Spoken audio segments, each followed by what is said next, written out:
Movie के start में हमें एक सेलेस्टियल दिखाया जाता है और इनको आसमानी एलियंस भी कहा जाता था और इनका नाम एरिशियम था, जिसने सबसे पहले सन को बनाया और फिर यूनिवर्स को बनाया, जहां से लाइट शुरू हुई और हमारी अर्थ ग्रो कर गई। लेकिन तभी डीप स्पेस से कुछ अजीब किस्म के डिवियंस निकल कर आए, जिन्हें अजीब क्रिएचर्स भी कहा जाता था, जो अर्थ पर आकर इंसानों और जानवरों को खाकर अपना पेट भरा करते थे। इस मूवी में हमें सबसे पहले 7000 साल पहले का सीन दिखाया जाता है। यहाँ पर हम कुछ प्राचीन लोगों को देखते हैं जो मछलियाँ पकड़ रहे थे। तभी उन पर वही अजीब किस्म का क्रिएचर पानी से निकलकर अटैक कर देता है। वो डेविड इंसानों का शिकार किया करते थे, अब वो उस आदमी को खाकर उस बच्चे की तरफ बढ़ता है। तभी वहाँ पर एक इटर्नल अर्थ पर आ जाता है, जिसको एरिशियम ने अर्थ पर भेजा था ताकि वो अर्थ पर जाकर लोगों को इन डेविएंट से बचा सके। इक्रिस एक बहुत ही पावरफुल इटर्नल था। वो अपनी आंखों से लेजर लाइट निकालकर इन अजीब क्रिएचर्स को मार सकता था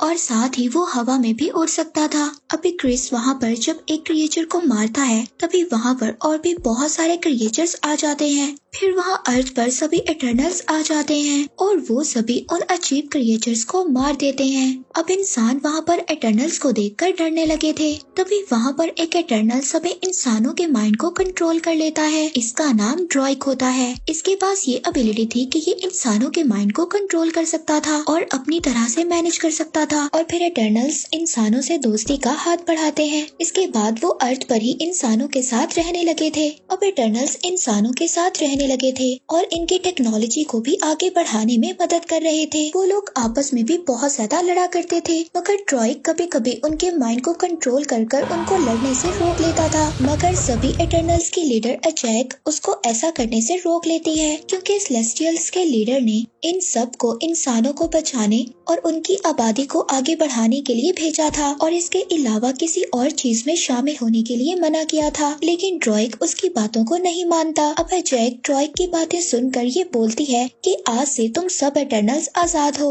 वो उनसे कहती है कि तुम्हें जहाँ जाना है तुम जा सकते हो और तुम अपनी मर्जी के मुताबिक जिंदगी गुजार सकते हो। अब सब लोग ये इस शहर को छोड़ देते हैं। इसके बाद हमें प्रेजेंट का सीन दिखाया जाता है, जहाँ पर इटर्नल्स को इस दुनिया में आए हुए 7000 साल हो चुके थे, मगर अभी भी किसी इटर्नल की एज ज्यादा नहीं हुई थी। तभी हम एक इटर्नल सर्सी को देखते हैं, जो बच्चों को स्कूल में पढ़ाया करती थी। उसके लेट होने की वजह से उसका फ्रेंड उन सब बच्चों को संभाल रहा था। तभी वहाँ पर सर्सी आ जाती है। वो अपने फ्रेंड से शुक्रिया बोलती है कि उसने इतनी देर तक बच्चों को मैनेज किया। अब जैसे ही सर्सी का फ्रेंड यहाँ से चला जाता है, उसके जाने के बाद वहाँ पर अर्थक्वेक आ जाता है। तभी वहाँ पर बना हुआ एक स्टैचू सर्सी के एक स्टूडेंट के ऊपर गिरने वाला था, मगर सर्सी अपनी पावर से उस स्टैचू को रेत में बदल देती है, क्योंकि सर्सी के पास ये एबिलिटी थी। वो किसी भी मेटल की चीज को सैंड में बदल सकती थी। अब रात को सर्सी अपने फ्रेंड के साथ एक क्लब में जाती है। वहाँ पर हम एक और इटर्नल स्प्राइट को देखते हैं, जिसके पास ये एबिलिटी थी। वो किसी के भी रूप में आसानी से आ सकती थी,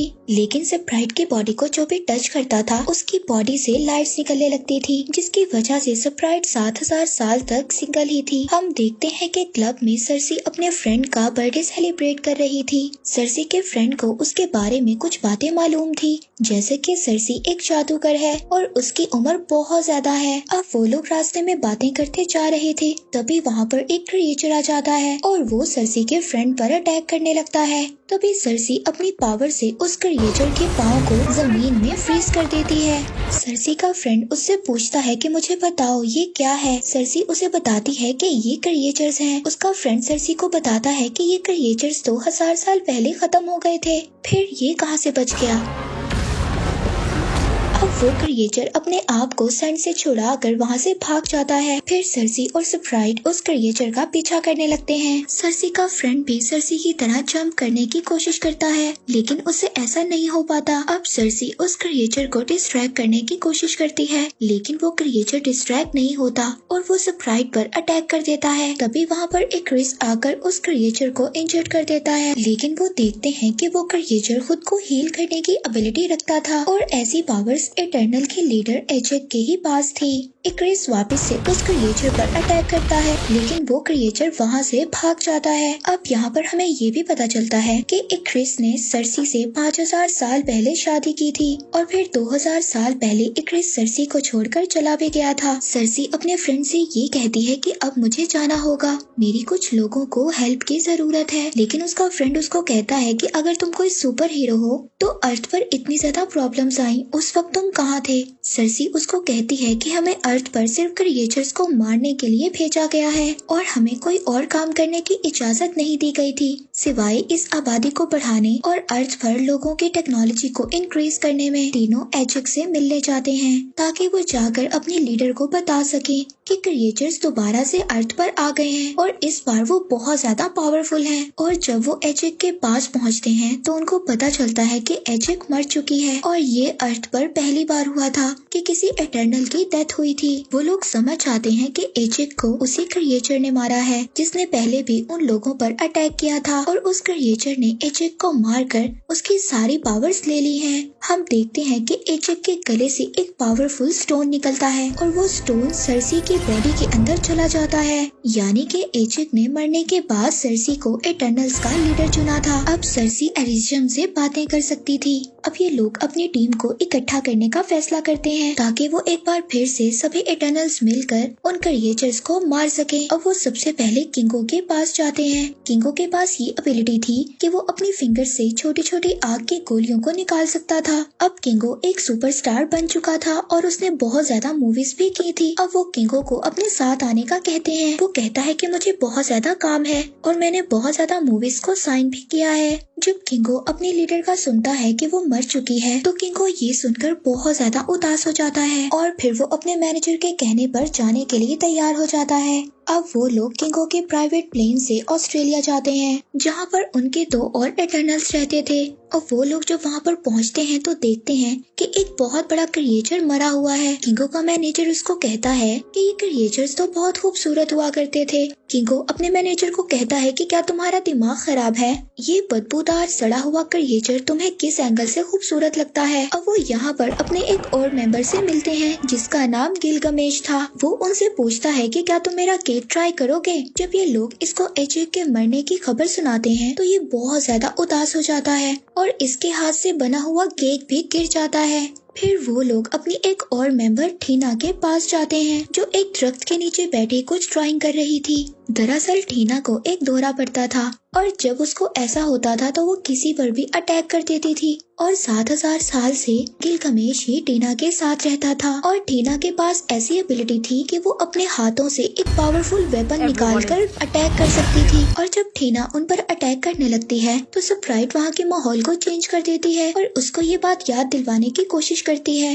कि वो कौन लोग हैं और उनका मकसद क्या है। फिर जब गिलगमेश टीना को समझाता है तो वो नॉर्मल हो जाती है। इसके बाद फिर सब लोग मिलकर वहाँ पर खाना खाते हैं। फिर सरसी उठकर वहाँ पर उस जगह पर जाती है जहाँ पर टीना बैठी ड्राइंग कर रही थी। वो उसकी ड्राइंग को देखती है और अपने लीडर से कांटेक्ट करने की कोशिश करती है और फिर उसकी सोल अपने किंग लीडर के पास पहुँच जाती है। वो वहाँ जाकर अपने किंग लीडर को बताती है कि क्रिएचर्स दोबारा अर्थ पर आ गए हैं और उन्होंने एजेक को मारकर उसकी ताकत को भी चुरा लिया है और अर्थ पर भी बहुत ज्यादा चीजें अजीब हो रही हैं। जिस पर एरिशियम उनका लीडर उसको बताता है कि ये एक एमरजेंस की निशानी है। सरसी उससे पूछती है कि एमरजेंस क्या होता है। वो सरसी से कहता है कि अब वक्त आ गया है तुम लोगों को तुम्हारे असल मकसद के बारे में बताया जाए। दरअसल तुम लोगों को अर्थ पर क्रिएचर्स को मारने के लिए भेजा गया था और मैंने कई हजार साल बाद एक बीज अर्थ पर भी बोया था और उस बीज को बड़ा होने में अरबों सालों और इंसानों की एनर्जी चाहिए थी। लेकिन जब मैंने इंसानों और जानवरों को बनाया तो मुझसे एक गलती हो गई और उस गलती से वो अजीब डेविंट क्रिएचर्स पैदा हुए जो अर्थ पर लोगों की आबादी को खा कर खत्म कर रहे थे। तब मैंने तुम्हें और तुम्हारे जैसे बहुत ज्यादा इटर्नल्स को बनाया ताकि तुम्हारे जरिए मैं उन डेविंट्स क्रिएचर को मार सकूं। सरसी उनसे पूछती है कि क्या ये बात एजेक को पता थी। यहाँ पर वो सरसी को ये भी बताते हैं कि तुमने और एजेक ने कई बार सेलेस्टियल को अर्थ पर पैदा होने में मदद की है। तो सरसी उनसे कहती है कि ये सब बातें मुझे क्यों नहीं याद। वो उसको कहते हैं कि मैं हर बार तुम्हारी यादों को इरेज कर देता हूँ, इसीलिए तुम्हें कुछ भी नहीं याद। यहाँ पर एक और बात भी हमें पता चलती है, जो टीना को ड्रीम्स आते थे वो उसकी पुरानी यादें थी जो अभी तक मुकम्मल तौर पर इरेज नहीं हुई थी। अब सरसी दोबारा अर्थ पर आ जाती है और ये सब बातें अपने बाकी टीम मेंबर्स को भी बताती है। ये बातें सुनकर वो सभी लोग शॉक्ड हो जाते हैं। सरसी उन सब से कहती है कि हमें इंसानों को बचाना होगा और इस इमरजेंसी को होने से रोकना होगा, नहीं तो इसकी वजह से सारे इंसान मारे जाएंगे। तभी इक्रिस कहता है कि हमें बाकी लोगों को भी ढूंढने जाना होगा और फिर सब लोग जब हम मिल जाएंगे तो ये फैसला करेंगे कि हमें आगे क्या करना होगा। अब वो लोग अमेज़न के जंगलों में जाते हैं जहाँ पर ड्रूइग रहता था।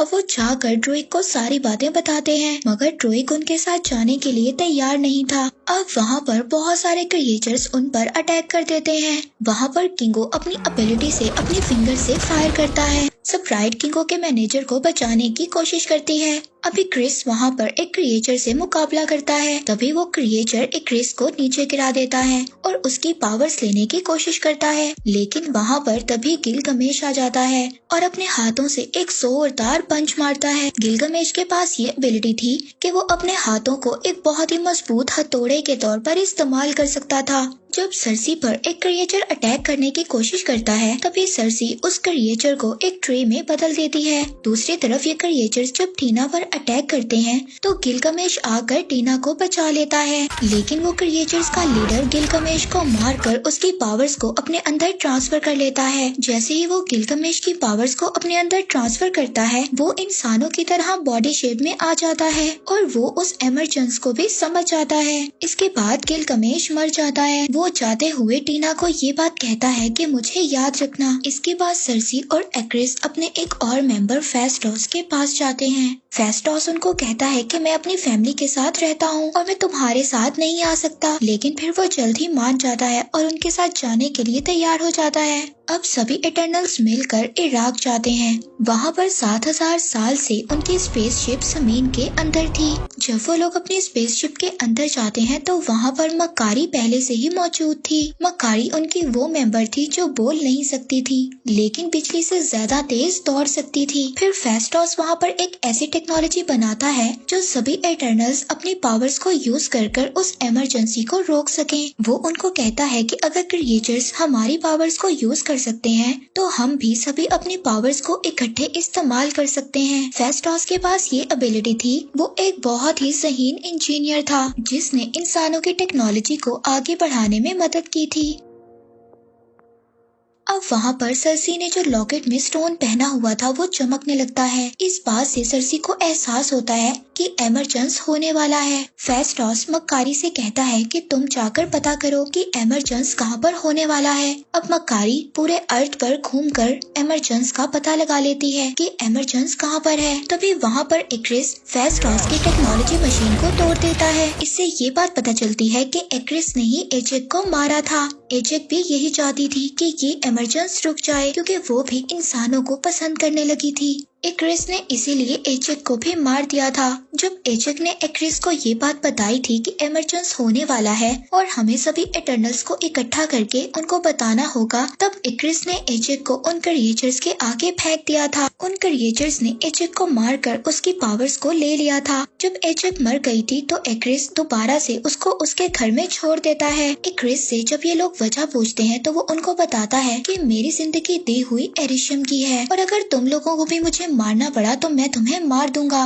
और ये सब कहकर एक्रिस वहाँ से चला जाता है और उसके साथ स्प्राइट भी चली जाती है। अब किंगो भी वहाँ से जाने वाला था। वो कहता है कि एक्रिस की हेल्प के बिना हम कुछ भी नहीं कर सकते और किंगो भी ये सब कहकर वहाँ से चला जाता है। अब उन तीनों के वहाँ से जाने के बाद और बाकी जो इटर्नल्स वहाँ पर बचे थे उनकी पावर्स काफी नहीं थी इमरजेंसी को रोकने के लिए। तभी फेस्टोस सरसी से कहता है कि जो तुम्हारे अंदर पावर्स हैं वो तुम्हें और एरिशम को साथ में जोड़ सकती हैं। वो कहता है कि हम एक यूनिबैंड बना सकते हैं जिससे वो इमरजेंसी रुक जाएगा। अब वो सरसी का स्टोन लेकर उससे एक बैंड तैयार करता है और फिर वो लोग अपने स्पेसशिप को लेकर उस जगह पर पहुंच जाते हैं जहां पर इमरजेंसी स्टार्ट होने वाला था। वहां पर एक्रिस और स्प्राइट दोनों एमरजेंस को होते हुए देख रहे थे।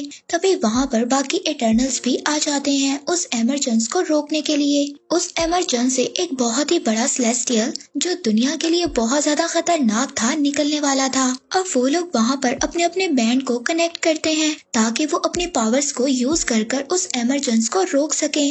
वहाँ पर इक्रिस ड्रूइग को उठाकर पीछे फेंक देता है। ये सब देखकर मक्कारी बहुत ज्यादा चीखती चिल्लाती है और वो इक्रिस को इतना ज्यादा मारती है कि इक्रिस ने 7000 साल में इतनी ज्यादा मार नहीं खाई होगी। वहाँ पर सर्सी फेस्टोस से कहती है कि मैं इस एमरजेंस को अकेले रोकने की कोशिश करती हूँ। फेस्टोस कहता है ठीक है, तुम इसे रोकने की कोशिश करो, हम इक्रिस को रोकने की कोशिश करते हैं। अब बाकी के इटर्नल्स इक्रिस के साथ मुकाबला करते हैं। अब वहाँ पर क्रिएचर्स का लीडर भी आ जाता है। मक्कारी उसके इर्द गिर्द एक बहुत ही बड़ा सर्कल बना देती है, लेकिन वो मक्कारी को पकड़ लेता है और उसकी पावर्स लेने की कोशिश करता है। तभी फेस्टोस उस पर अटैक करता है, जिससे वो क्रिएचर मक्कारी को दूर फेंक देता है और खुद पहाड़ों के अंदर एक गुफा में जाकर गिर जाता है। फिर फेस्टोस इक्रिस को अपनी टेक्नोलॉजी से बांध देता है। दूसरी तरफ सर्सी जब एमरजेंस को रोक रही होती है, वहाँ पर स्प्राइट आकर एक चाकू से उस पर स्टैब कर देती है और कहती है कि मुझे इंसानों की जान नहीं बचानी। मैं 7000 साल से अर्थ पर हूँ, मुझे ये कभी भी नहीं पता चला कि प्यार क्या होता है और फैमिली किसे कहते हैं। तभी ड्रूइग वहाँ पर आ जाता है और स्प्राइट के सर पर अटैक कर देता है। दूसरी तरफ हम ठीना को देखते हैं, जिसको पास्ट की बातें परेशान कर रही थी और वो डेविन क्रिएचर गिलगमेश बनकर उसकी पावर्स लेने की कोशिश कर रहा था। लेकिन तभी टीना को होश आ जाता है। वो अपनी पावर से एक बहुत ही खतरनाक वेपन्स पैदा करती है और तभी उस क्रिएचर के टुकड़े कर देती है। हम देखते हैं कि एमरजेंस शुरू हो गया था और आहिस्ता आहिस्ता सेलेस्टियल के हाथ बाहर आने वाले थे। सर्सी अपनी पावर से उस सेलेस्टियल को रोकने की कोशिश कर रही थी। तभी इक्रिस भी छूट जाता है और सर्सी को मारने के लिए चला जाता है, मगर तभी उसको सर्सी के साथ बिताए हुए मोमेंट्स याद आने लगते हैं और फिर इक्रिस भी उनके साथ मिलकर उस एमरजेंस को रोकने में उनकी मदद करता है। अब एमरजेंस रुक जाती है और वो कयामत सेलेस्टियल पैदा होने से पहले ही मर जाता है। और फिर इक्रिस आखिरी बार सर्सी को देखता है और खुद को सूरज में ले जाकर गुम कर देता है। दूसरी तरफ मक्कारी जब ड्रूइग को देखती है तो वो बहुत ज्यादा खुश होती है और उसको गले लगा लेती है। दूसरी तरफ सर्सी स्प्राइट से कहती है कि अभी भी सेलेस्टियल्स की पावर मेरे अंदर मौजूद है, अगर तुम चाहो तो मैं तुम्हें ठीक कर सकती हूँ, लेकिन फिर तुम इंसान बन जाओगी और एक दिन मर जाओगी। जिस पर स्प्राइट कहती है कि हाँ मैं तैयार हूँ। इसके बाद वो लोग फेस्टोस के घर डिनर करने जाते हैं और अब स्प्राइट स्कूल में एडमिशन ले लेती है। इसके बाद सर्सी अपने फ्रेंड से मिलती है। वो उसको कहता है कि मैं तुम्हें कब से बताना चाह रहा हूँ, मैं इस अर्थ का नहीं हूँ। तभी आसमान पर एक पोर्टल ओपन होता है। एरिशम सर्सी के साथ साथ बाकी इटर्नल्स को अपने पास वापस बुला लेते हैं और कहते हैं कि तुमने इंसानों को बचाने के लिए सेलेस्टियल का कत्ल किया है, लेकिन अभी मैं तुम्हें माफ कर रहा हूँ और अब मैं चाह रहा हूँ जब मैं वापस आऊंगा तब मैं अपना फैसला सुनाऊंगा कि तुम लोगों के साथ क्या करना है। और इसी के साथ ही मूवी यहीं पर एंड हो जाती है।